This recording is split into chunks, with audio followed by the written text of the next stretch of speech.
a guest or co-host to record the meeting, here's how to give them permission to record in just a few clicks.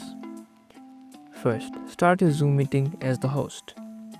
Click Participants from the toolbar and you'll see the full list of everyone inside. Find the person that you want to allow recording. Hover over the name and click More, and then select Allow to Record. They'll immediately see a red recording button appear on their end. This only gives permission to record locally on your computer.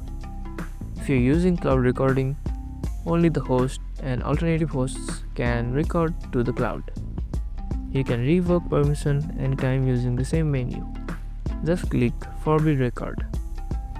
Perfect for team projects, interviews, or letting others keep a copy. Don't forget to hit the like button and subscribe for more helpful Zoom tips.